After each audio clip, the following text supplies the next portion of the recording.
In the tapestry of life, where every thread holds a story, America in black and white emerges as a haven for the voices echoing through the heart of our communities. In this podcast, we wade through the rivers of our collective experiences, celebrating the vibrant hues of change brought forth by the whispers of hope and the roars of action. It's more than just a conversation. It's a journey into the heart of our society, illuminated by the light of those daring to dream and do. Join us, and let your voice be the melody that guides us toward a dawn where every color finds its place in the masterpiece of our shared destiny. Together, let's paint a future brimming with the positives that dwell in our minds and the actions that shape our world. Good evening, family. Welcome to another episode of American Black and White. I am your host, Charles King, and I want to start off with our Black history reflection on George Washington Carver. George Washington Carver stands as one of the most brilliant minds in American history, a scientist, botanist, educator, and humanitarian whose genius reshaped agriculture and empowered generations. Born into slavery, Carver rose to become the leading researcher at Tuskegee Institute, where he pioneered crop rotation systems that restored depleted southern soil and transformed the livelihoods of Black farmers. His innovations with peanuts, sweet potatoes, pecans, and soybeans were not merely scientific achievements, they were acts of liberation. Carver believed that knowledge was a tool of freedom, and he used his gifts to uplift communities, restore dignity, and expand economic opportunity. His legacy reminds us that creativity is a form of resistance and that brilliance, when rooted in service, can change the world. Now, let me introduce our guest for tonight. Welcome to another powerful episode of American Black and White. And tonight, we continue our mission of amplifying the voices, stories, and brilliance that shape our culture, our communities, and our collective future. Tonight's guest is a man whose life journey spans continents, cultures, and callings. Born in Brooklyn and raised in Guinea, West Africa, he carries the rhythm of the diaspora in his spirit and the vision of a cultural architect in his work. He is a project manager, a Scrum Master, a global connector, and the founder of Gallery Miriam, a platform dedicated to elevating African artists and expanding the narrative of African creativity worldwide. Through exhibitions, cultural exchanges, and his signature Art and Senses dinner series, he invites audiences to experience Africa not as a distant idea, but as a living, breathing force of beauty, innovation, and legacy. Tonight, we welcome curator of culture, a steward of heritage, and a bridge between worlds, Jean Patrick Guichard. Hello, sir. Hello, sir. How are you? I'm excellent. Welcome to the show. Thank Welcome, you. Glad to welcome be back, here. that is. So, is there anything you'd like to say to the audience before we get into the show? Uh, want to say thank you for joining. It's a pleasure to be here, and I am hope and I know it's going to be an exciting conversation. And welcome. Yes, sir. I definitely appreciate that. And as I get into this, let's start with with your life story and your early influences. Can you tell us what do you remember most vividly about growing up in Guinea? Ooh, no, now you're taxing my memory bank. What I remember the most about growing up in Guinea is the fact that we were all connected.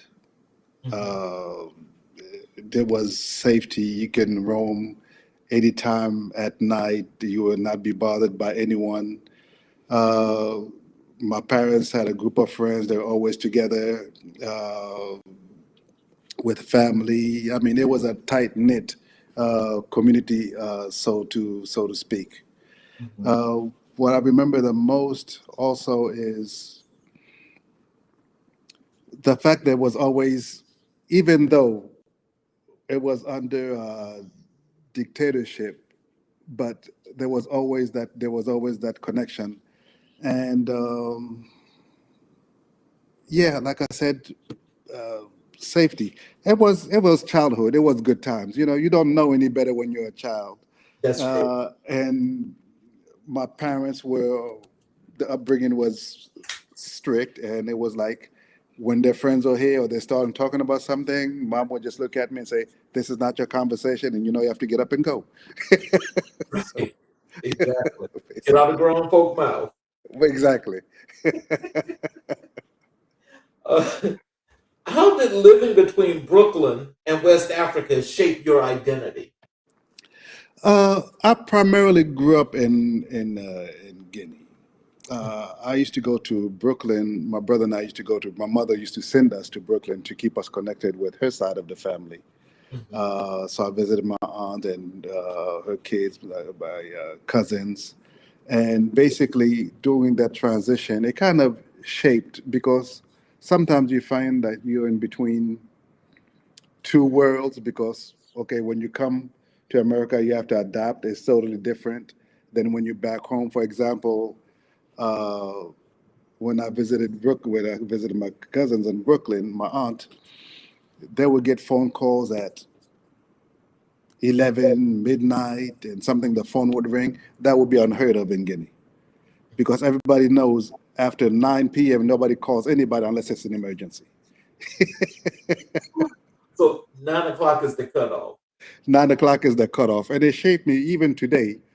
My phone goes on do not disturb at 10 o'clock. Mhm. So it's kind of that still stay. Some things still stay with me. So when you think about that, as when you were a young man compared as you came up to this point where you are now, what are some of those differences, that you were able to manage, transform, grow into, or make work for you? Um, like I said, I had to adapt. Hmm. So things I would take offense to when I first came, for example, in Africa, people are strong on greetings. Hmm. Greeting someone that you just saw that you see on the street might take you 10 minutes because they'll ask from the grandparents down to the chicken. They Yes, ask about everyone, right. okay, before you start doing anything. Over here, people will start talking to you without even greeting you. So that still bothers me somewhat because someone will send me like a text message. It was just a message, and I'm like, well, can't you just say hello first, or something? But it's something that I have to remind myself that I have to adapt. On the other hand, when I go back, people in Africa mostly, there's no personal space. Mm. People are always like this. So when someone comes too close, I take a step back, and then I have to remind myself, oh, I'm back home now. It's there's no personal space. Everybody's in your space, in Mm. your face. So those are the things that we always have to be mindful of. A little cultural what is the word I'm trying to find? Cultural. The word is coming in French, but not in English. Some cultural nuances that you have to pay attention to. Mhm. So then what you're saying though primarily is that you learn the greeting when you first just meet people that you were so used to that in changing that was one of those things that you may have adapted but not all the way because you still are not understanding the sensibilities of that. Yeah, I'll give you an example. A lot of expats that go to Africa somewhere or go to France or something, they to Europe, um, but especially Africa, they kind of always think, why is it that some things are not being done even though I asked for them to be done? Right. And I tell them, I said, when you go there, you have to greet everybody, not say, "Oh, hey, y'all." No, that doesn't work. You greet everybody one by one, and then you can start your day. Right. So if you come and you don't greet, you say, "Hey, y'all," and you go. Even if it's your secretary or admin assistant, you ask them to do something, it's going to go in the round basket. That's it. Because they take offense to it. They said, "Okay, what's wrong? Am I invisible? Cannot greet me? What is this?" Mhm. Wow. Yeah. So, what lessons did your mother's work in the Foreign Service teach you about culture and diplomacy? Okay. My mother was a public affairs officer, and she served in Africa, India, and France. And what I remember, what she taught me, is was always been about art. She was always putting up some art shows, some exchanges between artists, uh, some musicians, and there was always those type of people around the house. But that started in I would say it started in Guinea before she joined the foreign service, because Miriam Makeba uh, was always at the house. We used to go to her house on the weekends when my parents wanted to hang out there. Send us to her house. Uh, she was married to Kwame Ture, which is in Stokely Carmichael. So Mhm. spent time with him, had good conversations on Pan Africanism, activism, and all that other stuff growing up. We always had those people. Sometimes Miriam Makeba would come through with Nina Simone, and so it was Oh, always, yeah. So there was always artists and art around the house. So in that aspect, that kind of affected my direction, in a sense that I went more into public. I would say citizen exchanges. I went into citizen exchanges and cultural exchanges, as opposed to my brother, for example, who took after my father and went into economics. mhm. Oh, wow. So now that's kind of different. So, just from the cultural perspective, and you adapting now to as you're a young man and you're adapting to Western culture. Um, from what you were used to, do you still implement what you knew from the culture of Guinea compared to here in the Western world? The cultures were not. That's hard for me to answer because I was in both. Right, I Even though I understand. was in Guinea, my mother's American, my father's he's a Guichard, so that's a different. Was one of the well-known families in Guinea, so it kind of, I would say that yes, I was either Africanized and Westernized at the same time, so it's all wrapped in one. So to me, it was really not saying, "Oh, this culture, that culture," but it's mostly, I wouldn't say that it's cultures, people, habits Right. that make the differentiation between things. Some things it's okay, some things are not, and also it shaped my personality to come to accept and not accept certain things. Uh, Right. I guess that's a really fair assessment. I really like that because I'm just thinking, primarily with two different cultures that have a lot that's in common is what I was thinking, and that maybe there may be a few things that was just different that you adjust to and you make it happen is what I was actually getting at. yeah, it's different. For example, if I talk about schooling, Hmm. from first to from first to sixth grade, it was in Susu, which is a local language. Right. Okay, had to do mathematics, chemistry, and all those things in that language. Hmm. From sixth to 12th, it became till graduation. It was in French. Oh, But yeah, so when I was there growing up in the school, you learn how to make things. You learned how to make bricks. You learned how to farm.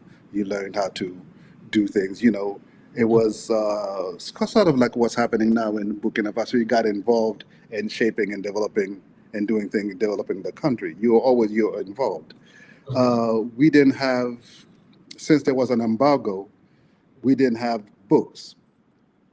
The teacher would come talk, and he had his book. He would talk about about the subject, and you wrote and retained what was said. So during the exam, it's not like, oh, you got let me study for a book. You took your notebook and you read through it, and whatever you remembered, that's what you gave. So when I came to here to go to college at San Francisco State, uh, I didn't have to take notes Oh, wow. because I I did. remember I would sit in class. I record everything is registered in my mind. They come exam time. I just Just blow them out the water.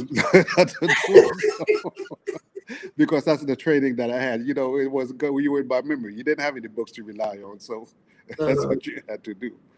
Wow. See, now that's impressive. So, in growing up, were you ever told about, you being special, or, from the educational perspective, that you had some gifts that maybe a lot of kids did not have? Mm, like I would say yes, no. I say Okay. yes, no. For example, in Guinea, you had 5 large families, and mostly were issued by from I should say well-known families. Mostly by issued from the colonial era, Oh, wow. meaning by that they had French ancestors or European ancestors or something Mhm. uh, like that. Uh, you had the Guichards, the Curtis, the Macaulay, um, Faber, and some other ones I can't remember, but there were like about 5 of those. But in those, you did not make a difference between you and everybody else because people intermarried. Oh, So it was the same. There was no saying, "Oh, this is your this and that person is less gifted." Everybody was connected some way or the other. Even on the religious side, you had Muslims, which comprise of probably 95% of the country, and well, 10%, 90% of the country, and the rest of the 10% were either Christians or animists. But if it was when it comes to Christmas, the church is full. Not only of Christians, they're full of Muslims too. mhm. So when it comes to uh, uh, Muslim holiday, Islamic holiday, someone is having like the Tabaski, one other ceremony. Everybody, we all go there because in the same family you can have a Christian father and a Muslim mother, and the child would decide which one he would take. Oh, they say you're going to be a Muslim or Christian, but they decide who is going to take. So there was really no way for you to say, I have something against Muslims or I have something against Christians because one of your family members is. So in that way, people were connected as well. So it was difficult to say who was who. For example, you would have a friend. I have a friend that's named Mohammed, but he's Christian. Mhm. I have a friend. Her name is Colette, for example. She's Muslim. Oh, So, so, so it's hard to go by name at some point, because that's just the way things are. And I think that was done because under a dictatorship, we became one because they say you had one common enemy, for example. So we had to guard yourself, and that's who you had to guard yourself against. So people stay connected to God against that. well, see, I think that makes, that's what makes growing up culturally, I think just when I look at, I'm the outside looking in, but that Uh-huh. makes your childhood when you were growing up, that sounds so exquisite, but it also sounds like you were already prepared when it comes to being understanding people, getting to know people, and being more social, because all of that other stuff, there was no such a separatism. And so when you just think about now, as you grow, as you are the entrepreneur and the man that's doing all the wonderful things that you're doing, especially the art, I mean, like, how did you adapt to this separatism that's actually taking place in America? That is still a difficult thing.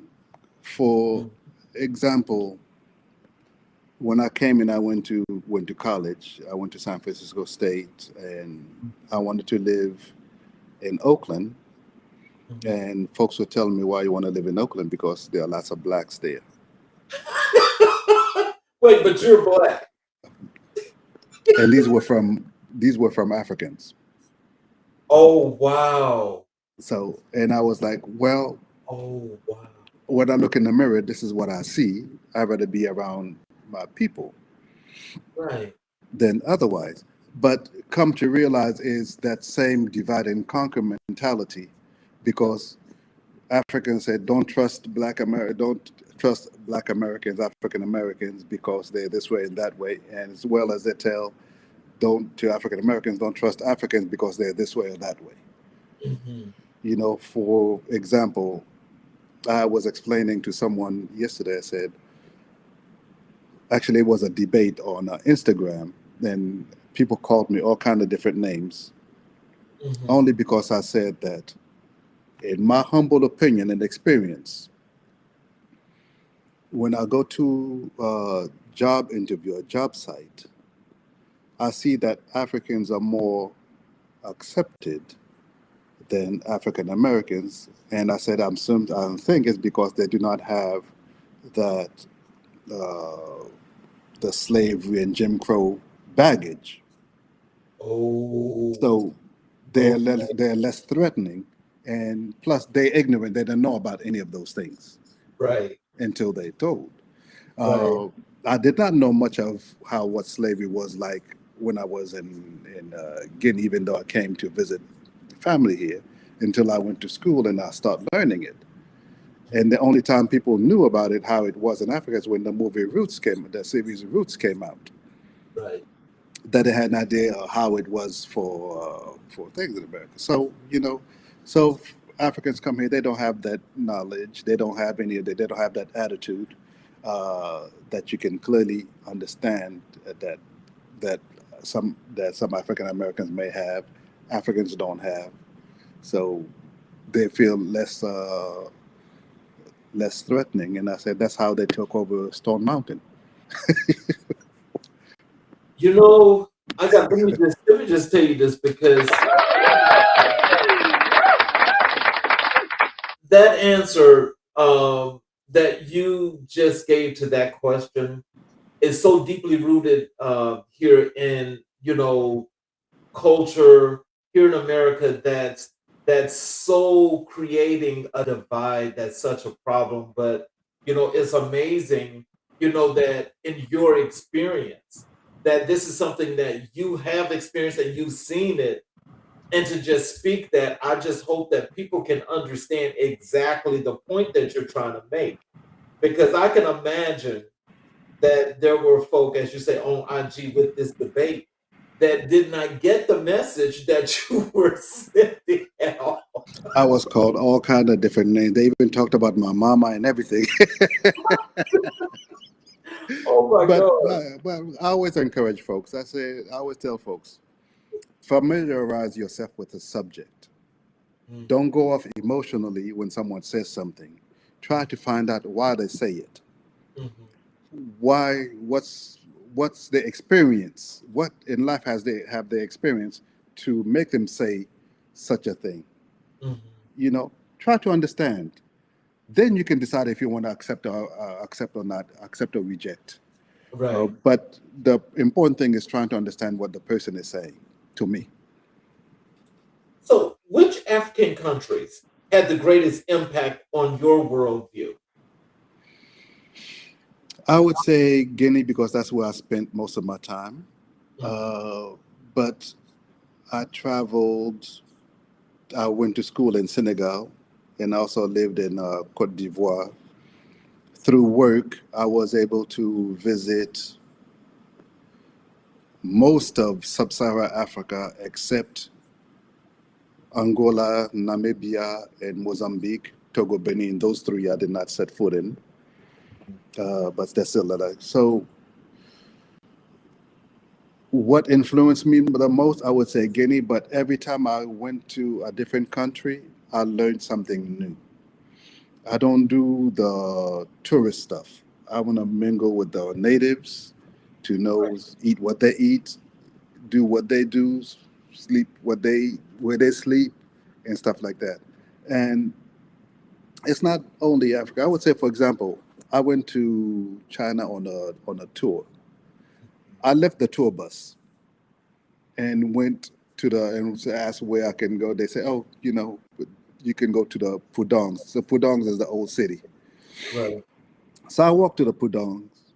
People approach me. I don't speak a lick of Mandarin. I don't know if they were speaking Mandarin or Cantonese. I don't speak a lick of that. And none of them spoke English. But since I had a magazine, I pulled out the magazine, and by pointing to pictures, we were able to understand each other. Okay. So they invited me over through gesticulation, and through magazine. I was invited to their house. I ate, took a nap, and got up, continued the communication. After a while, you start understanding what it is they're saying, and they walked me back all the way to the hotel. Wow. So those are life experiences that I seek to enrich myself. Man, there's a lot of people that could use the culturalism that you just explained because I think sometimes it's really it's easy for a lot of people to start instantaneously throwing out judgments and things of that nature. You know what I'm saying? But I mean, but the cultural experience that you're talking about is one that most people really um they gotta do some work on that. Hmm. Because I mean, I think that's really a great story to tell. I mean, like, it's look, especially at them dinners that you throw. I mean, that's great to talk about something like that. Oh, you can You know, imagine what we talk about. see, that's what I'm talking about. Um, when did you first recognize the power of art as a cultural connector? Oh, I think it was. Oh, and I have to think way back when. Um, I think it was in Ivory Coast in the 1980s, from 83 to 84, Hmm. followed by my mom being posted in the Congo, because that's where I saw that she was doing a lot of cultural events. And I saw how people got connected through those cultural events. Um, and everybody can find themselves in a piece of art. Hmm. And seeing how the artist would explain the art or not explain the art, or how people interpret the art any way they want to, based on their background, their knowledge, their culture, and everything else. So through that, I noticed that people get connected. And if a country, for example, growing up in Guinea, we didn't have any arts. It was banned because it was like, that's being activist. Because artists are also considered activists because they always paint what's going on at that moment or express what's going on at that moment. Either it's through painting, through poetry, through music, through everything. So basically, everything was censored. So if something is censored, that means that the powers that be are against it, and they don't want people to get connected in that manner. So Therefore, that's when I noticed that when I left Guinea, that people rallied again around the art, and by rallying around the art, that was like a connecting point for most people, any level of society. Mm. So let's transition over to uh, your life in education and intellectual development. Can you tell us first what drew you to major Black studies at San Francisco State University? Um, as a child, I was an avid reader. Hmm. My mom would ask me if I wanted what toys I wanted for this or that, and I said I just want books. You know, I don't want any toys. Just give me books. That's fine. And one of my father's aunts, her name was Blanche. Uh, she liked books, so I would always get her books, and we would read, even though she read. Her books were more like those romantic stories and stuff like that from the old days, from the Harlequin series.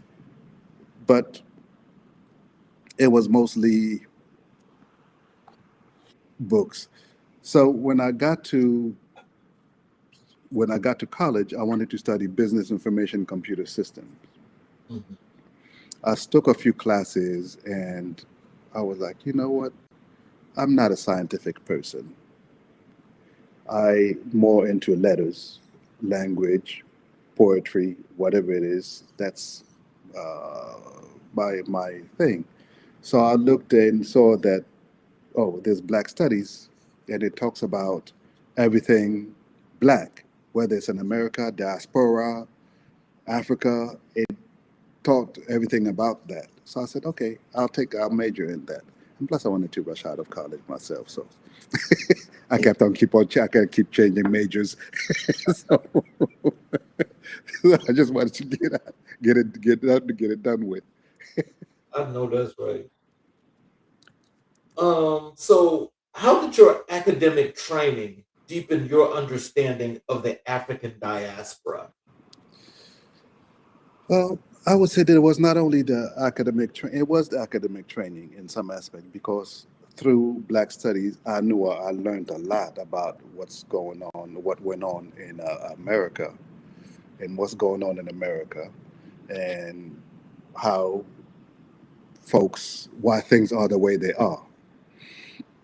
Uh, that combined with my upbringing in Africa, it was easy to it was easy for me to say, hey, there's a gap between the African culture and between Africans and African Americans, and let's try to build a bridge between the two.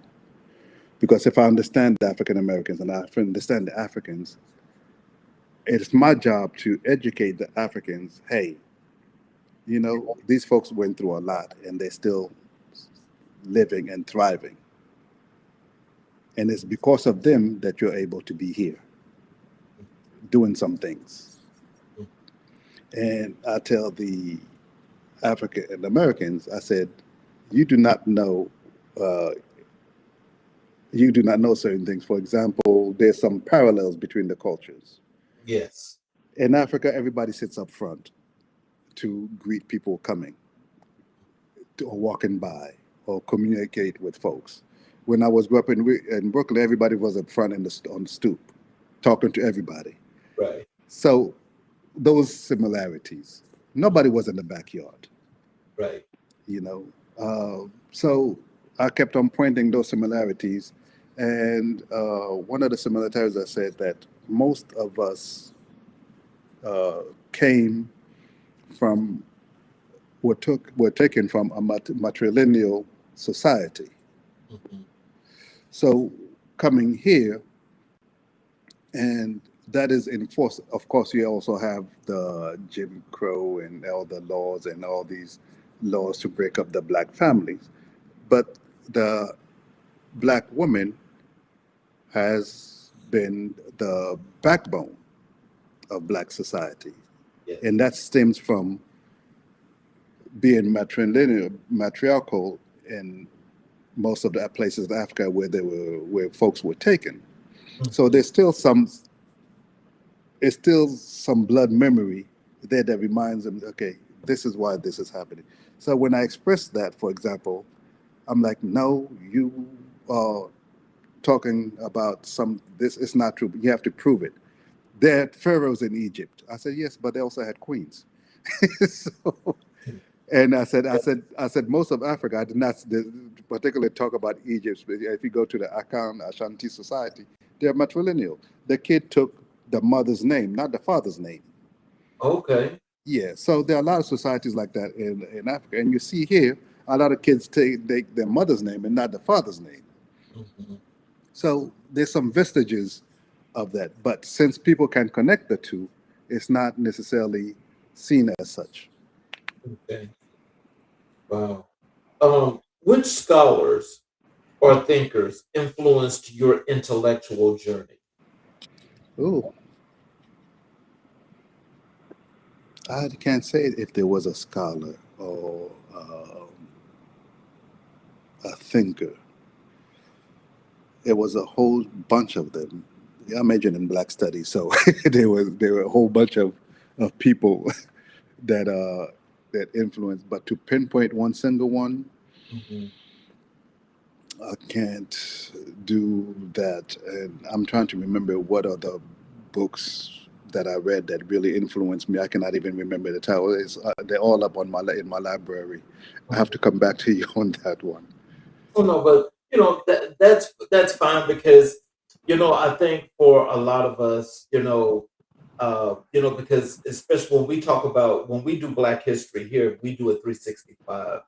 And so, a lot of times people, instantaneously start out and they always talk about, the named people, you know, and not really thinking that if it starts at home and you have a mother and father that's got such a great influence on you, that they too are mentioned in that same era, not comparing them, but they're mentioned in the same era as well because they actually projected and pushed you to get to the point of where you are. Hmm. And so, in just saying that, like for myself, in just thinking about that, I could think of several scholars, just like you're saying, but I would be more in help to not think of it for me from the scholarly perspective because I think my upbringing, from grandparents, parents, that taught me so many things, especially when it comes to connecting with people, that it's not about who they are, but it's about how you get to know people and you get to know things and how you get to project the things that the two of you may have commonly that can actually push you higher regardless of the case. And so that's the unity part. And Hmm. so and then when you think about that though, and I know that it's said from Yeah, scholars and so forth, how would that how does I, that interact with that? I would say that where I grew up, Hmm. we had, like I said, we had a Kwame Ture, Stokely Carmichael. Yes. I grew up around Miriam Makeba. Oh wow. There were artists, folks coming in like Nina Simone coming around. Hmm. So, and there were a lot, and then going to different, following my mother to different countries like Ivory Coast, and she's putting on these programs. And you had all these uh, artists and all these thinkers coming for different programs, Hmm. and you would hear them speak and do things, and that would that's why I said it's difficult. But just like you said, you cannot just pinpoint one, Right. because in the schooling also we were taught critical thinking. Whoop, ding, ding, ding, ding, Okay, ding. we were taught critical thinking, and so in the sense that, like, some people I talk to about different subjects, they will say, this author said this, that author said this author said that. And my question to them, but what is it that you think about what they said? Mm, Okay. What thought have you given what they said? What is your conclusion? What is your synthesis of what they said? That's what I'm interested. How did it touch you? How did it uh, steer your vision of the world? Mm-hmm. What feelings do you have about it? Mm-hmm. That's always what I ask because it's good to quote folks, Right. but quoting folks don't necessarily mean that you understood what they were saying. Right. So I want to ask you this because, and I know now this is kind of like just gonna move just outside the box, outside the Okay. circle just a little bit because you said something that was so critical in these last few shows. We've actually talked about this about critical thinking. From the era in which we grew up, this is one of the things that we had to understand. And so it seems like now that that part has been taken out of education and is dumbed all the way down. What is your opinion of that? I think that it needs to be brought back. You know, For one, is critical thinking, quantitative reasoning needs to be put back in the civics need to be brought back, put back in the curriculum, because people now are just walking around, and only knowledge they have, and only thing they're interested knowledge they have is what they see in social media. They think that's the truth. right? Anybody can post anything and they say it's the truth. It reminds me of that commercial I saw. I can't remember what company it was, but it was this there was this ugly fat white man that was saying that he was coming to meet this young pretty girl, and the neighbor was asking him, "Who is this?" And the girl was like, this little white girl was like, "Oh, it's my boyfriend. He's a French model." And you could see the look. Oh my God, I do remember that. You remember that commercial? So I was like, don't believe everything that's on the internet. Give it some thought.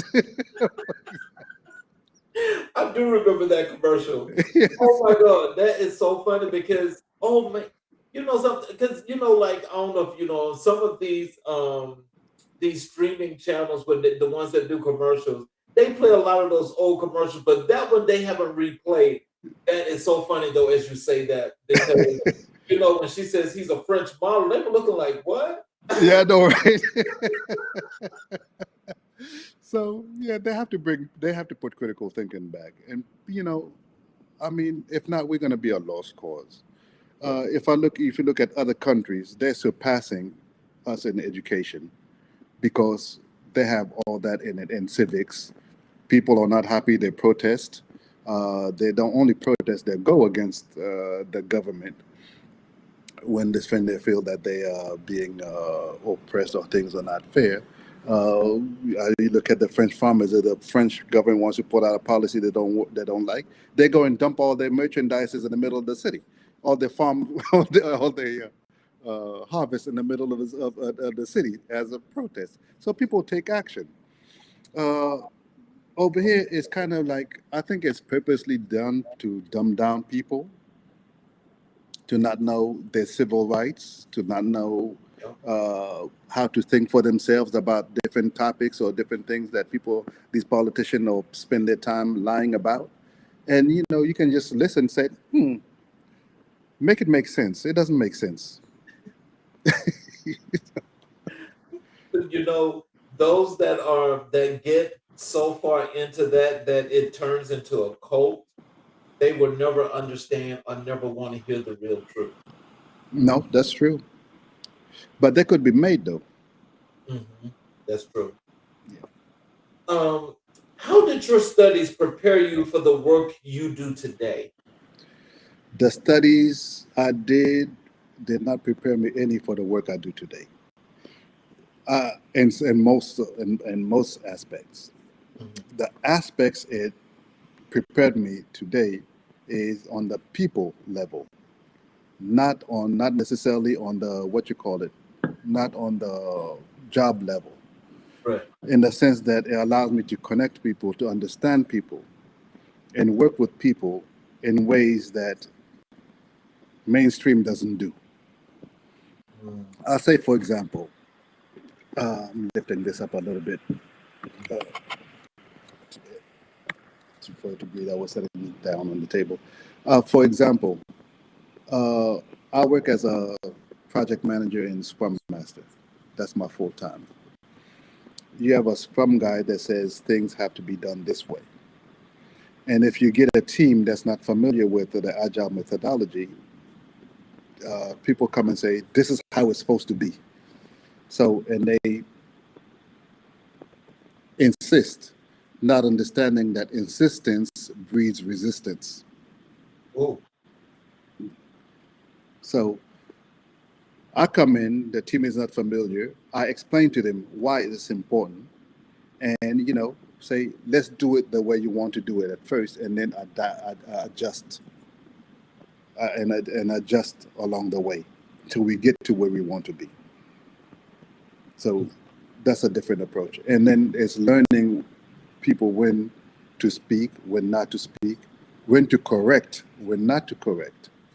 For example, one of my neighbors was walking by the other day, and he introduced me to his wife and said, uh, this is Jean-Claude. He's an artist. My name is John Patrick. I'm not an artist. Okay. So, and I greeted the wife and I said, thank you. Hey, pleasure meeting you, and this and that. And a friend that was out there with me, I was washing the car. He was like, well, why did you agree to what he said? You didn't correct him. I said, there was a time for everything. Did you see the pride on his face when he was introducing me? so Why would I take that away from him by correcting that little mistake? right, right. You know, allow him to that moment. Allow him to have it. Mm-hmm. Later on, when he's by himself and he mentions it again, I'll say, hey, no, actually, my name is John Patrick. I'm not an artist. But at that moment, as he was introducing me to someone that's important in his life, his better half, it is not the place for me to correct. Right. So on the work front, that's also what I do. That's what my people training has taught me to do. So, what gaps did you notice in how African art and culture were taught? Taught? Yes. Where I grew up, it was not taught, so to speak. So there was a huge gap there. Mm-hmm.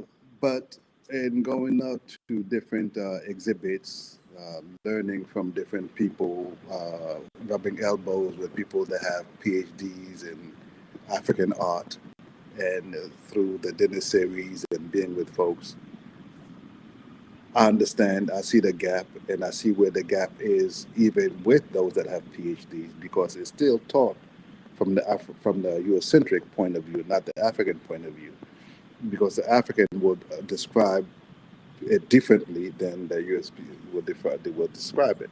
So that gap is there. Uh, I always say, for example, when a European comes and presents a mask, and he's told something about the mask. He's not giving all the information about the mask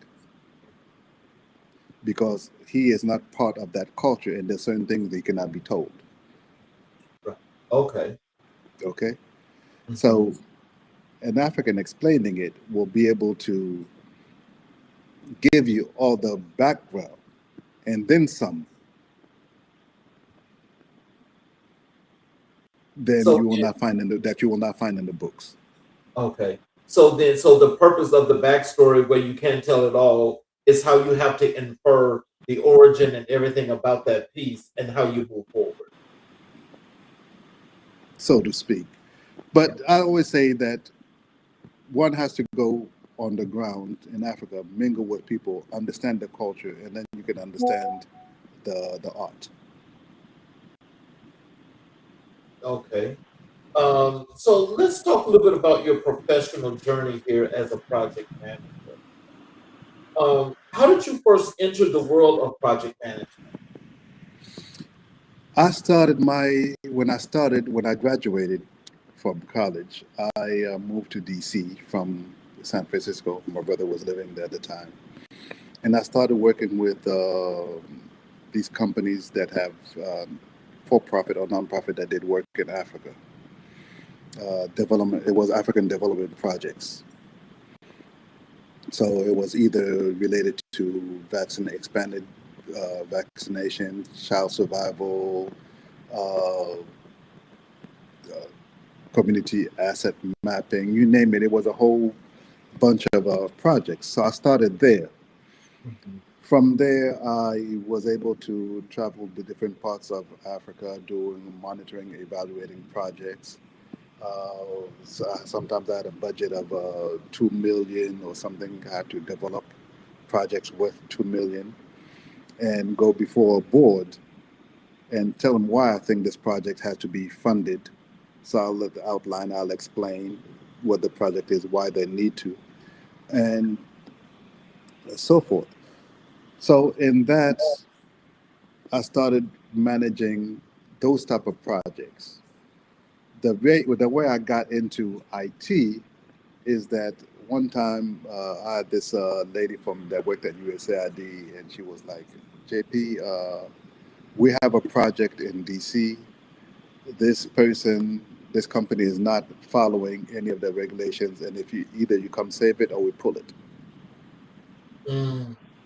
So I went to the company and I saw what they were doing. I said, "Oh, this is an easy fix."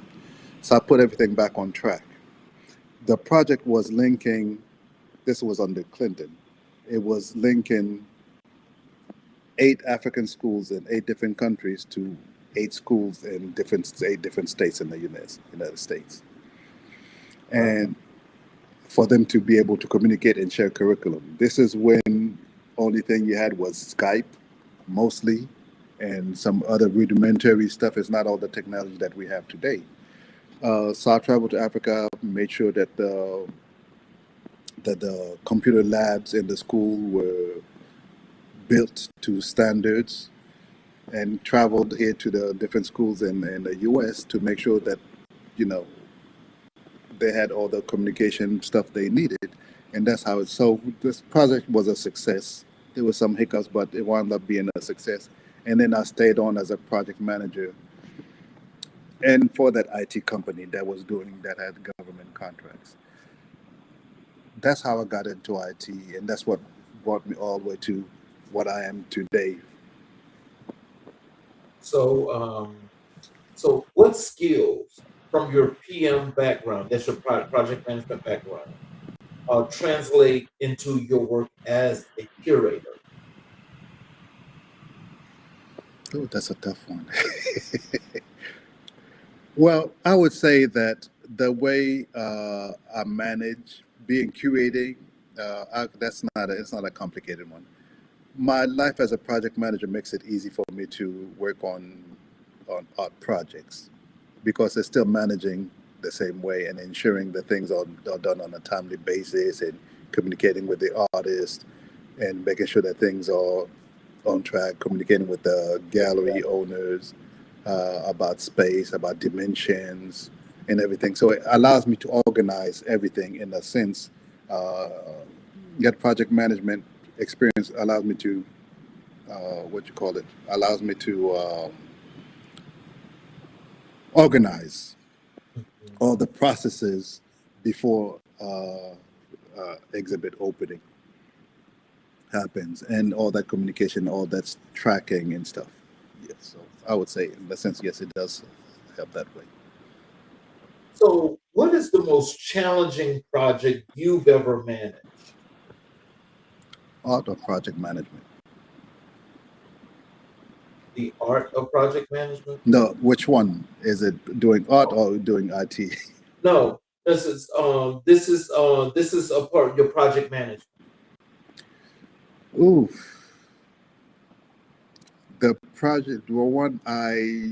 the most difficult one that I worked on over as a project manager has been with one of the insurance companies. Okay. Uh, they acquired a different company, and they were federally mandated to have everything transferred to their company.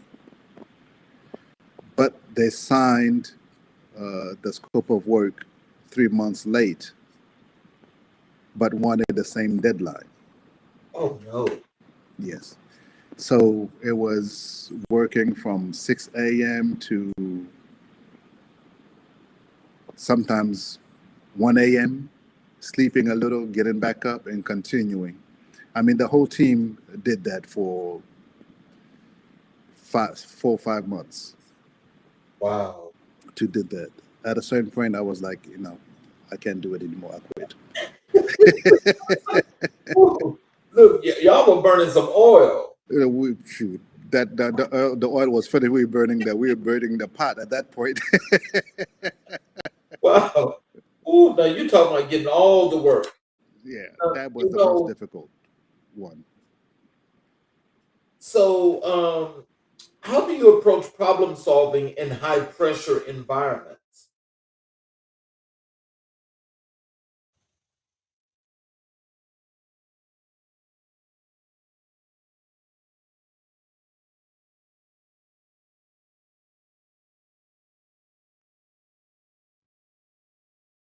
Patrick?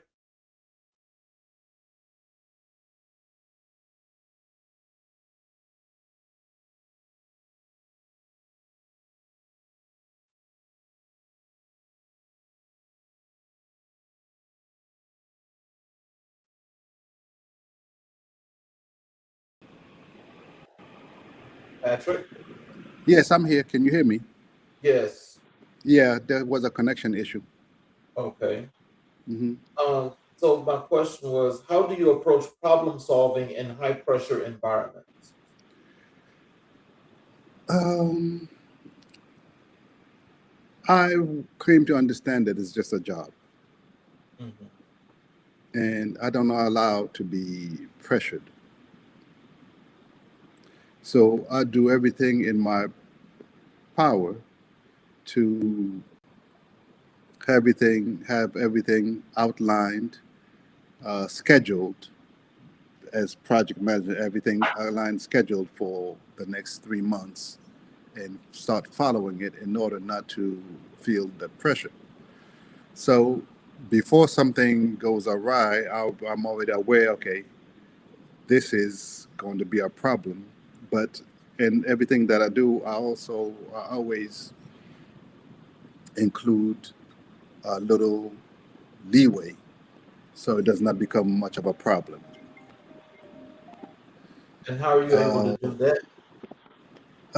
you know, for example, if you have a work plan and you have to plan your activities you have to plan the activities, develop a work plan, you input. I usually say if something's going to take uh, a day, I put a Mhm. day and a half or 2 days Mhm. because people applaud you when things are done ahead of schedule, but they frown Yeah. when it's late. So Yes. if you give him a future date beyond what you think is going to be done, and when you finish early, they say, "Oh yeah, he did a good job." So that's how Wow. I build in some time into the thing, and I tell my developers, when you estimate, give an estimate, but stretch the estimate a little bit in order not to corner yourself. I think that's good advice. What leadership principles guide your work? Can you Still repeat talking that, about please? we're still talking about project management. What Hmm. leadership principles guide your work? Being a servant leader, Mhm. being a leader, meaning as a leader as such, it's my job to push the team forward and make sure they have everything they need in order to succeed because their success is my success. Uh, I delegate, I make sure that there's some cross pollination between the team members. So in that way, that's how I That's why I ensure that we're all successful rather than me just sitting down as a manager and saying, you do this, you do this, you do this. I let people pick their work, saying, it's your work. Let's prioritize it and let's start working on it. Um, if let's say we have a meeting, I would rotate the team members facilitating them the meeting, for example, so they all feel like they're part of it and not just I'm just here to do this little job. And that also allows the team members to norm. They can talk to each other and not everybody sitting in their own silo saying this is only my part. So let's talk a little bit about your, your profession of being Scrum Master. What inspired you to become a Scrum Master? What is what? What inspired you to become a Scrum Master? Um, Actually, I was a project manager, of course, and I was looking for uh, I was looking for a job, and then this friend of mine from Nigeria told me, he said, "Hey, I'm teaching a class on Agile and being Scrum Master. Why don't you join us and do that?" And that's how I did. Uh, but before that, come to think of it, I was when the company in DC told me if I could take on another project, I did, and then I had decided. I said, "Oh, I cannot continue just being a project manager. Let me look and see what other methodology and other things that worked." It was a project with the GSA, doing their automated guidance system and stuff like that. So in such, I started looking and I came across Agile and Scrum, and I started putting in those tenets in my daily routine.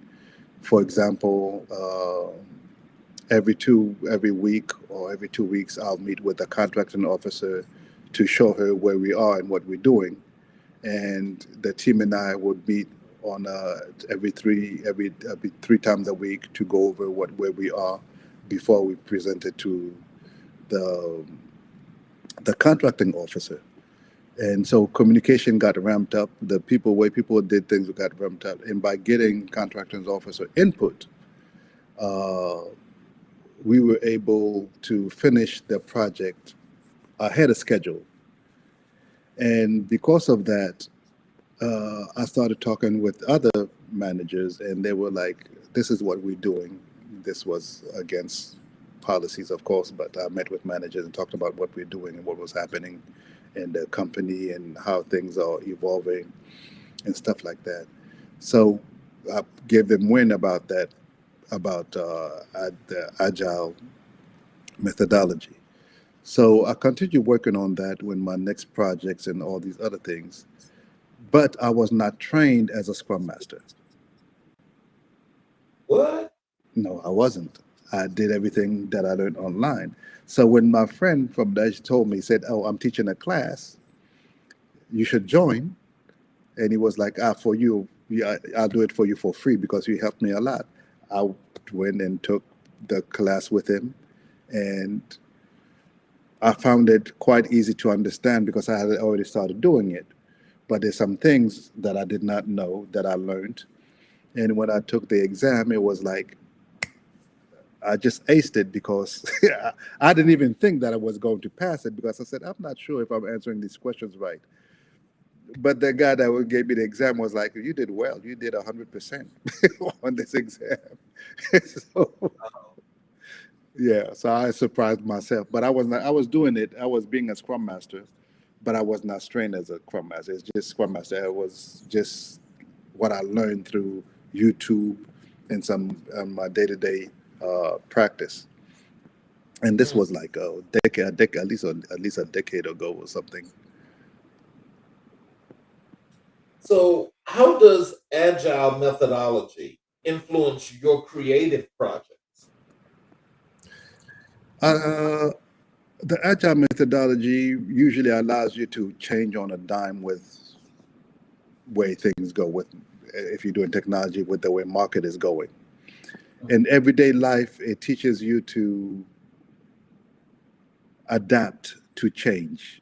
If something is not going right, going this the way you want it, okay, let's try this other way.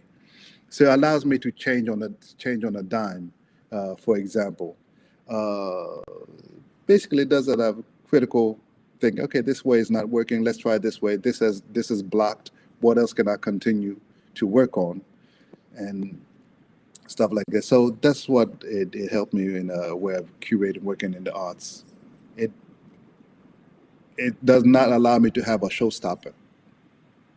Oh, well, you see, I think that's always good because I think after having to get out there and perform and to get folk organized and together and so forth, I would think that you would want to be organized maybe way in advance for whatever is about to come. Because, Exactly, I'm and not a that's Scrum Master, I just know that I've read a lot about that. no, it's true because, like I said, working on projects and doing your work plan, you know that when you're doing a show, you have all these things that need to be aligned. You have to have your artist, you have to have their works, how many pieces they're supposed to work on. You have to have it from by a certain date. It has to be this criteria, this theme, and the other side, you have to communicate with the owner. They have to have an agreement. They have to have all this other stuff. So everything is spread out and put on a schedule, and you just follow through on it until the opening. But if something changes, let's say one artist gets sick and drops out, cannot be able to, or something happened to him, you should already have one on standby Mhm. to fill in So, the place. so in those situations, how do you train those that's under you to, let's say, be prepared if, let's just say, you had to be out? What are some of the things that you have to train these people to do to prepare for the next level? If I have to be out, Hmm. hmm, I never had that situation. But in the sense that I communicate a lot with the artists and I communicate a lot with the gallery owners and everybody, we're all on the same page. Whether I'm here or not, should continue. In the sense that it continues if I'm out. Everybody knows what they're supposed to be doing and everybody has everybody's contact to be able to continue what needs to be done. What parallels do you see between tech teams and artistic communities? Whoa. I'm gonna have to scratch my head on that one. uh, you said commonalities? No, I said the parallels between tech teams and artistic communities.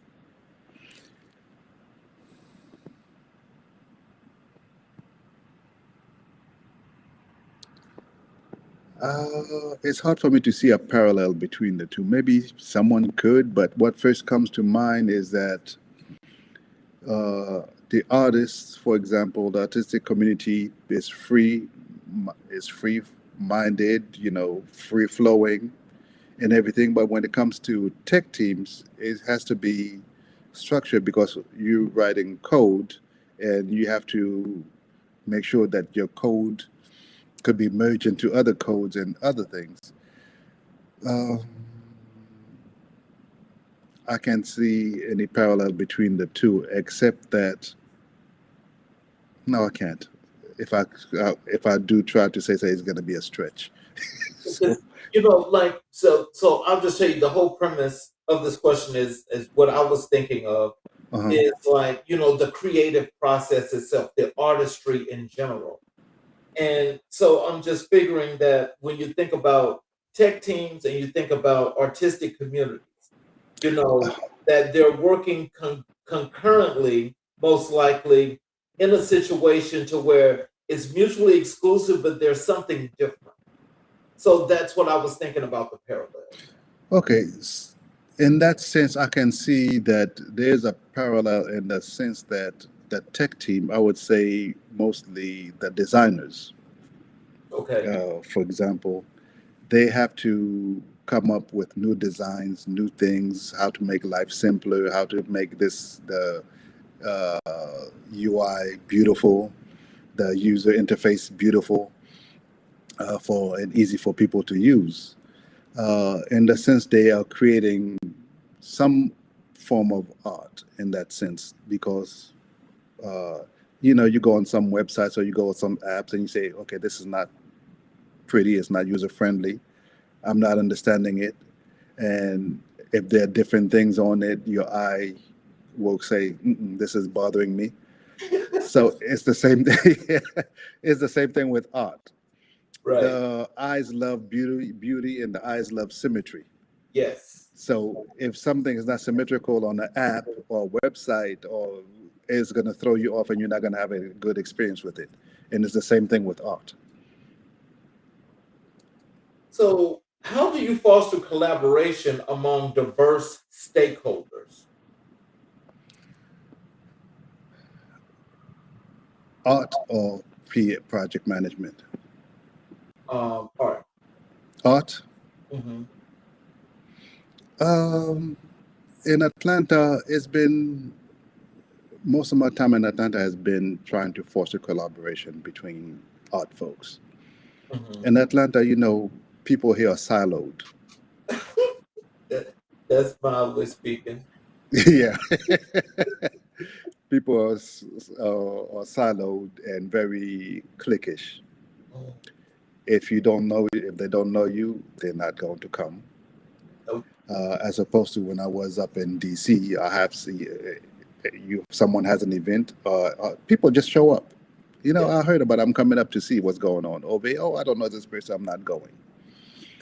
So it took a lot of what it took to collaborate was the Art and Senses dinner that I had, in which you bring different collectors and different people from different genre, different parts of different society together to focus on art and the artist and have good food, music, and let their guard down and say, oh, it's okay to come out of the city perimeters, for example, um, and talk about things. But that's how it's been to be able to foster that. It's just to foster collaboration. It's to bring people together and show them that there is something common, that we have something in common, and we have something in common, and talk about art and let that be the focus of things, not personalities or group or something like that. But on the other hand, is also one has to allow themselves to be known within the community. Not only for me, I have to make sure that I'm not siloing myself as well. That I have to Right. go out and reach other groups. That I have to go out and meet other people, and not just stay siloed in my own. Because it's easy to say, "Oh no, I don't want to be bothered with them because they don't want to be bothered with me." But it's to make the effort to go out and meet. It's to make the effort to go to different things that even you don't know anything about and talk to people. Whether it be a show at Spelman, Clark Atlanta, or the High Museum, or wherever it is going to be. But it's meeting those people, introducing yourself, and talking to them about what is it that you do, and getting to get known like that. That fosters collaboration. So when I talk to someone, call someone, say, "Hey, I want to collaborate on something. I would like to do something Mhm. with you." Or, "Hey, I'm having a whole bunch of gallery owners at my house for dinner. Would you want to join?" They say, "Sure, you join." And then we talk about, they come, we eat, talk about what we're doing and what we want to do. And in that sense, we can move things forward.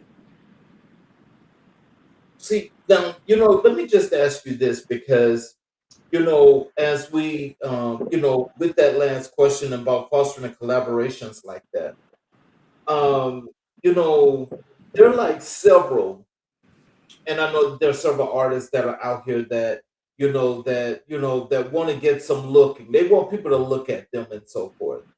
And as you say, very much what you said about the cliquish part, which gets to be an issue, in particular places, especially here. Now, before I get into the question, let me just lead into it so you can get my whole point. Hmm. Is that when I talk to a lot of people, I talk to them and I say to them that Atlanta is its own place because Hmm. I like it. But I will say there is nothing like Washington D.C. when you talk about doing business and networking because it's totally, totally different. Because it's like the whole world opens, everybody's inviting, and everybody's trying to grow. Hmm.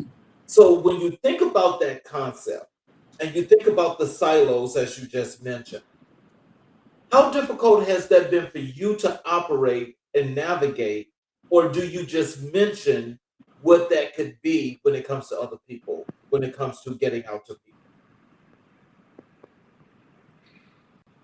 Here in Atlanta, Yes. it has been a difficult journey, so to speak. Um, I would say, let me say this. Mhm. I deal in African art, contemporary African art, focusing on Francophone Africa because of the language barrier. People are more familiar with English speaking artists than French speaking artists because Okay. people in this country go to English speaking countries and not French speaking countries for the most part. Right. So that's what I deal in. So to get those across, I have a whole lot of art to sell. Uh, but meeting those buyers or those collectors is difficult, has been difficult, not impossible, has been difficult because of those silos. Yes. People that know these collectors or this collector or that collector do not want to share because they say, oh, he's going to take out of my pie, Me. so to speak. So, and my thing to them is like, no, I'm introducing your gallery, your collector to other options, not taken away from you, but adding to them. Because if, let's say, a gallery owner, I'm working with this, I approach a gallery and say, oh, I said, no, listen, if I come in with this, you're going to have other people come in. I'm bringing other people in with me. I'm not coming to take your people. I'm bringing other people that would not come to your gallery because of the silos, Right. for example. So it's having those conversations and trying to move things forward in that regards that has been complicated, but I have to keep pushing, Yes. and I have to find creative ways to push it, so to speak. So, what does continuous improvement look like in that art world? Well, in the art world in general.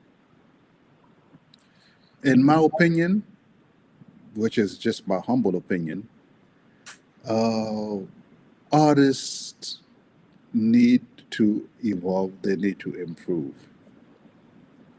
their work. If not, they become stagnant and they keep on giving the same thing. For example, I noticed that a lot of African American artists is mostly the same theme: Mm. slavery, civil rights, Mhm. freedom, you know, oppression. It's usually those themes that come about. And I always encourage them to do some residency, travel, meet some other artists outside of the country. Go do a residency. I don't care if it's in Germany, France, Senegal, South Africa, Botswana, something, because in doing that, your horizons will be expanded. It's like looking at the sky. Instead of looking at the sky through a window, it's going out of the window to see the entire sky. Right. And by doing so, you're going to have new ideas, and you're going to. It's not may not change your technique, but it may shift a little what you present. Mhm. African artists are good with that, as far as doing residencies, traveling different places, and doing different things and learning different things. A lot of African Americans artists, a lot of them do, but not the majority. Right. And I think it's not taken away from the creative process, is what you're saying. No. But I think that for a lot of people, I think in being creative, sometimes, again, you go back to critical thinking, where you have to learn to think outside the box, and you have to think of a little bit more other than what you're seeing. Because it's like, let me just tell you, I can't paint worth a damn. I'm sorry. But I can't even draw, but I can tell you what I like to see. And if you can draw and you can paint what I like to see, I can guarantee you that is something that is not just unique, but it's gonna make a statement. And I think for a lot of these artists, especially some of the younger ones, because they're good when it comes to just painting in general, Mhm. but I think something is blocked up here that won't allow them to go outside the line. But I don't think that it's just something that's blocked. Is Hmm. that they have not gone out of the environment to Hmm. see different things. Hmm. You see, that's what I would say. If they go out the environment to see different things, that travel to different countries, see different cultures, understand things differently, they would Hmm. paint something different, Hmm. or they'll improve their painting in that way. That's my opinion. Well, here's a comment here that just popped up on that. Angela Bostic, she says that I agree. Do you want to say? Do you want to respond to that? No, yes, Angela, I do. I'm sure that she yes. Um, Angela and I work together in at ISG.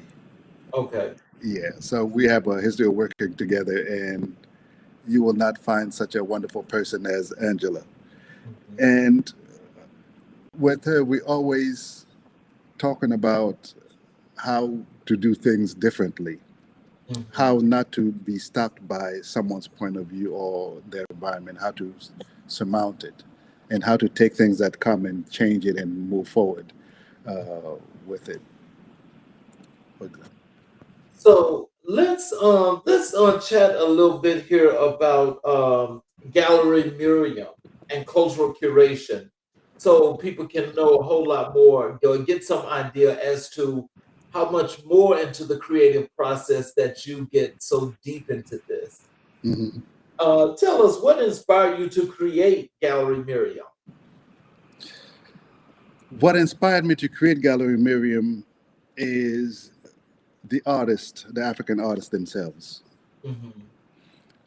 I explain. I used to go around to Senegal and I buy art from either Babadi, Kid Ao, Shakti Jan Keita, some other artists, or go to the Congo, buy Mayimba or some other I would buy.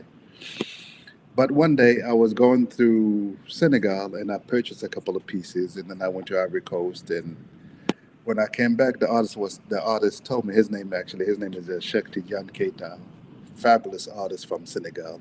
You people should research him and see his art. He has a unique technique and so forth.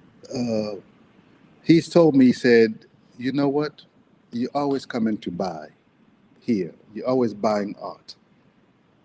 It's not helping. I said, what do you mean? He said, why don't you do something for us? I said, tell me more. He said, why don't you try to do exhibits in United States for us?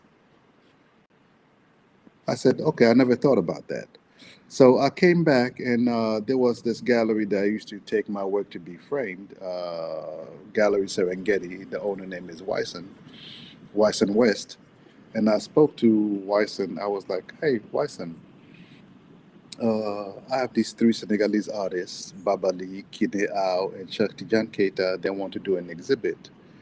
What do you think? He said, "Oh, okay, let's do it." So I communicated back with the artist. Yes, it's a go. This was back in 2011, 2012, or thereabout. And we went ahead and did an exhibit with uh, the three artists, and I called it the three three Senegalese artists. That was the name of the show, and beautiful, a beautiful show, beautiful exhibit. It was my first exhibit I ever put. Wyson went all white, all out, and doing things, framing the work and presenting the work, and we did. It was such a beautiful event. And if you go to my webpage, gallerymiriam.com, and you go to past events, you scroll all the way down, you'll see the first one, three Senegalese artists. All the pictures are there. Beautiful work. Majority of the work was sold Mhm. and stuff, and then we just continued doing that until I moved to Atlanta. But that's what inspired me to start. It was one artist that asked me, oh, that pointed to me that there are other things I could do other than just buying. And I thank him for giving me that opportunity. Angela says she's a collector as well. Oh, yes, she is. Oh wow, okay. Yeah, she is. And so can you tell us what does the name Miriam represent? Miriam is my mother's name. Okay. Before my mother passed, we were working on creating the gallery. Hmm. And she passed before I was able to open it. And I had another name. I think it was Baobab or something. I can't remember what name I had before. But when she passed, I said to honor her and everything that she did for me and added to my life and pointing my life in the direction that it is now. I said, let me honor her by giving the gallery her name. So how do you select the artists you work with? The way I select the artists I work with currently is online.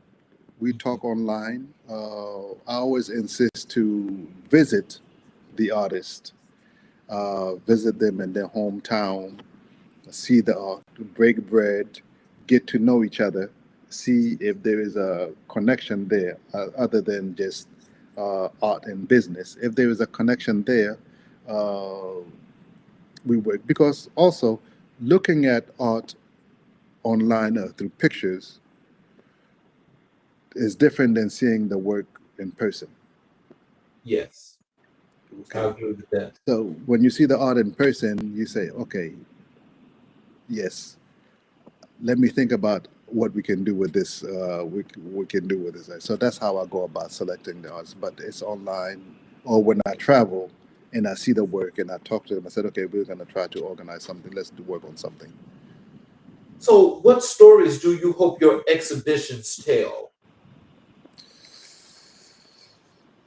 Uh, the stories I hope my exhibition tells is how, despite our the diverse nature, how no matter how different we are, now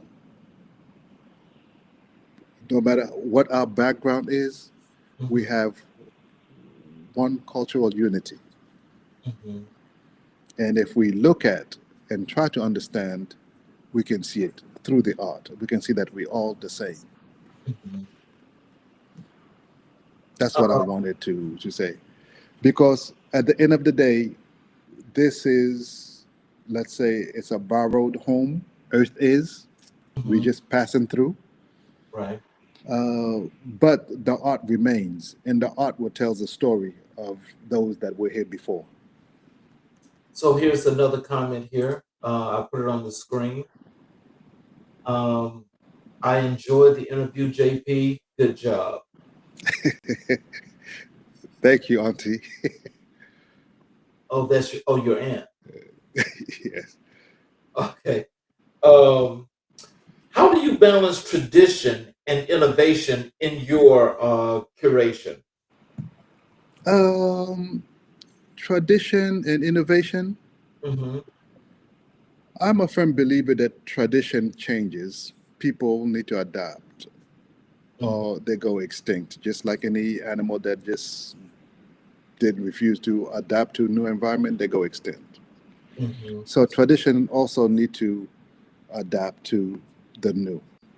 And it's the artist's job to depict the new based on that tradition. This is the tradition and this is where we're going now. So if you look at art, you can see that it went from this and it's going this way and it's continuing to go to progress with time, material, technique, whatever it is, whatever is depicted. But they always go from tradition, it could be culture, spirituality, all the way into modern contemporary times. What challenges do African artists face in the global market, in the global art market? Visibility. Mm. There are a lot of talented young or old artists in Africa. Their work have not been seen uh, by the global population. Beautiful work, and my mission is to try to chip at that little by little to make it seen. Uh, I even collaborate with other curators, other galleries, and say, hey, these people are available. Why don't you show them? Everything doesn't have to come through me, Right. you know. So, but for them to be part of that, what you call it, global market, not even market, global uh, visual uh, world, global entity, I want other galleries to present them, to show them. That's my joy. If I say, hey, at least I did something, I was able to collaborate with these people, or at least and to make the connection between these folks for these artists to be shown.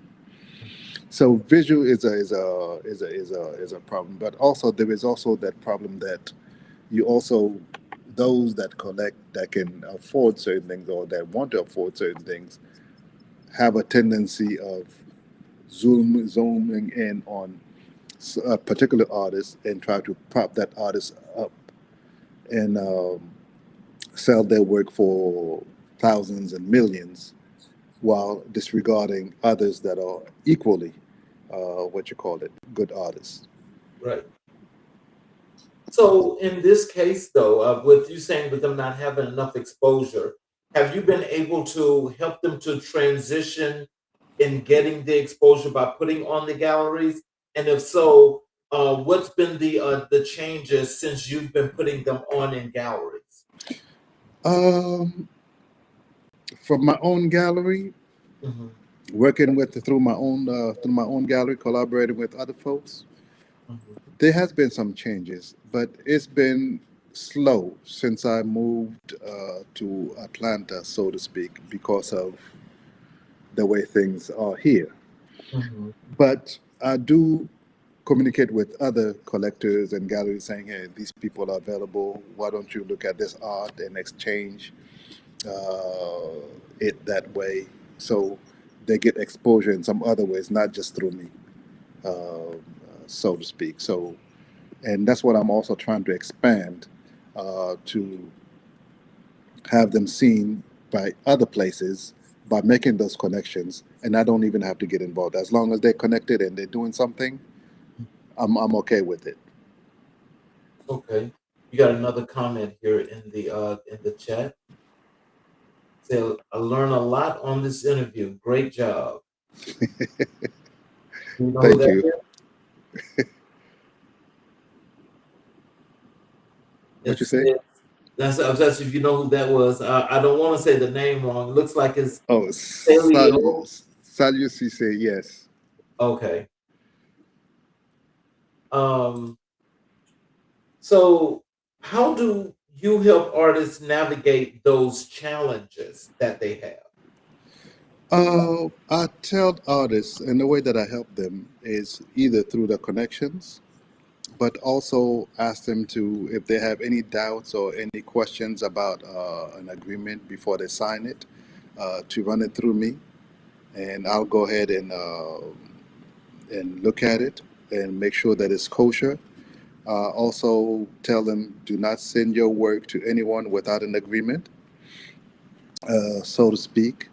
And you can always add me as your manager, just in case though they'll know that you have a presence in the U.S. and they are not going to take advantage, because a lot of galleries will go and take work from the artist, Mhm. never give them any money whenever it's sold, and never return the work because they don't have any agreement. Right. So I always make sure that before anything is done, they have an agreement in place, and I review it and say, okay, this is it's okay. There's another comment here that just popped in. Exactly, interview. This comes from Renee Cox. Yeah. So, so what about artists here that are domestic? If they want to contact you about their work and they want to get out, do you work with artists that's domestic? The only work that I've done with artists that are domestic is whenever I have artists coming in from Africa, it's introducing them and making that connection. Okay. Because I only work with artists from African artists. Mhm. I have not worked with artists based American artists. I work with African artists based in America, based here, Okay. but not with African American artists. But I always make sure that they have that connection, they have that bridge, and they can and try to foster some exchanges between them. Sometimes I have one artist here that comes from Africa. I tell an artist or two that are African American artists here, and they come meet and they can work on a canvas together Mhm. or try, work together on some things and create that connection, that bond, and make sure that that's done. And eventually, that artist can go and when they want to create a residency, is start having the African American artists go to their hometown in Senegal or any part of Africa and start working with them. Do a residency with them there. So, what role does community engagement play in your gallery work?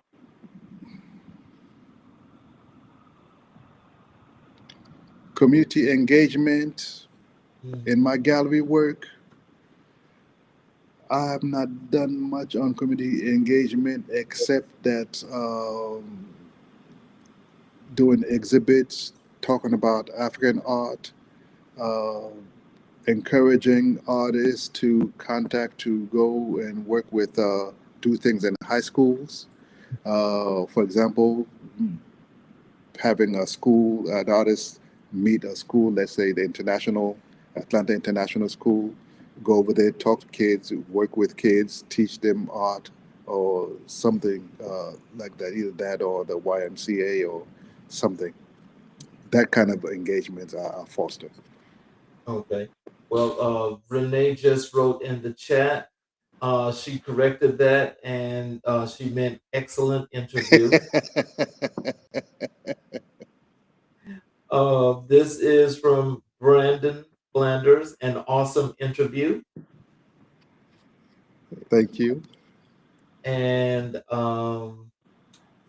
Wayne Hobdy has a question. He says, did we lose him? Who? Wayne, who did we lose? Could you write the next part of that question in the chat, please? Yeah. Um, so how do you measure the impact of an exhibition? Uh, can you afford me 1 second? Okay. Can you afford me 1 second? Uh, Yes. because speaking of impact, someone is at my door And the person at my door is an African that lives in France that does theater and African dance. Okay. They're coming in from France. Okay. So, yes, I'll give you opportunity. Let me just let me No, just just give me 1 minute just to open the door. okay.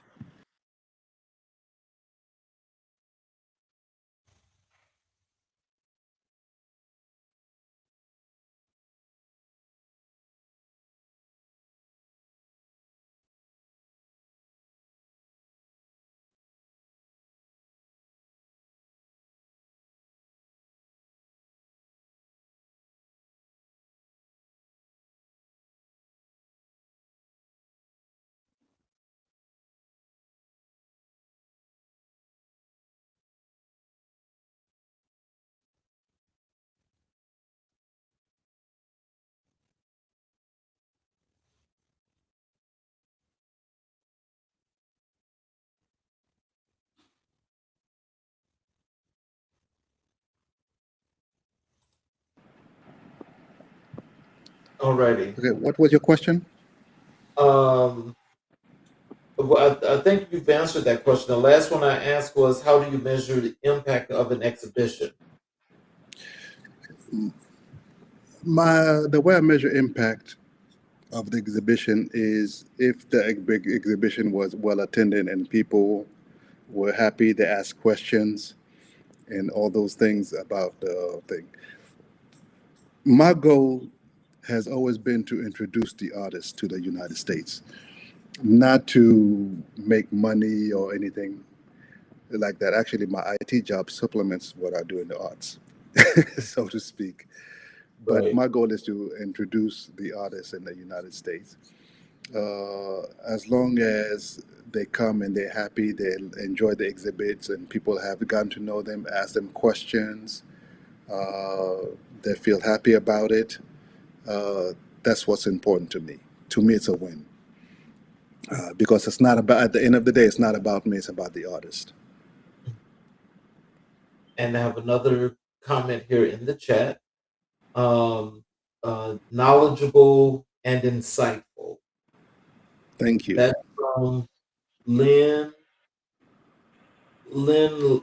Well, Linnell Lynn Finner. Linnell Fenner. Okay. Yeah. And final question for you. Hmm. Um, what has been your most meaningful exhibition to date? Ooh, to date, I would say Yes. that all of them have been meaningful, so to speak. I can't just pick one and say this one was meaningful and that one was not. All of them have been meaningful to me because the goal of introducing the artist has been achieved. So, in closing, what are some words of wisdom and encouragement that you'd like to leave for our audience? Give them some insight, I guess, into art, and tell them how they can connect with you via social media, how they can come to your website, learn other things that you're doing, if you have the time. Okay, people can find me at my on the gallery website, gallerymiriam.com. They can also find me on Instagram through Gallery Miriam Instagram, or my name, John Patrick Guichard, on Instagram and Facebook. They can connect with me either of those two platforms. So as far as words to part, I encourage everybody to collect art. At the end of the day, we are the custodians of our culture. And being custodians of our culture is always, let me put it to you this way, we're custodians of our culture. And the artists always depict our culture of that time. It's just like a photographer. It's a window in time. And as a custodian, we have to collect.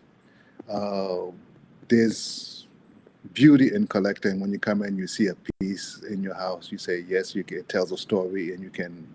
It does not only have to be paintings, visual. It could be masks. It could be statues, something that you connect with, but always collect. Try as much as you can to do original pieces and not posters. At the minimum, um,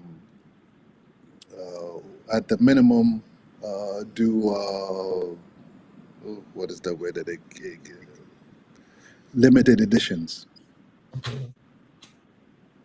So I want to say this. Well, I have a closing monologue that I'm going to do, but before I get to that, I want to thank each and every individual that has watched the show. And for those of you that are watching, especially on our YouTube channels, if you have not yet subscribed and enabled all notifications to get all of the shows live, as well as to go back and watch all of the great recordings of all the great leaders that have been here, that have left some knowledge that would help to impact you, your work, and the community, I would appreciate if you would do that now for us, please. So, in closing, I want to say this. Tonight, we've witnessed the journey of a man who carries continents in his heart and culture in his hands. Jean-Patrick Guichard reminds us that art is more than expression, it is memory, identity, and liberation. Through Gallery Miriam, through his global collaborations, and through his commitment to elevating African voices, he is building bridges that connect us to our roots and to each other. In a world that often forgets the depth of our stories, Sean Patrick stands as a guardian of heritage and a visionary of what's possible when creativity meets purpose. May his work inspire us to honor our ancestors, uplifting our communities, and celebrate the beauty of who we are. This is American Black and White. I'm your host, Charles King. Until next time, stay rooted, stay rising, and stay in your power. Thank you, sir, and we will Thank hopefully you. see you again. Very much a pleasure. Thank you so much. Yes, sir. And you all have a great evening and good night. Thank you.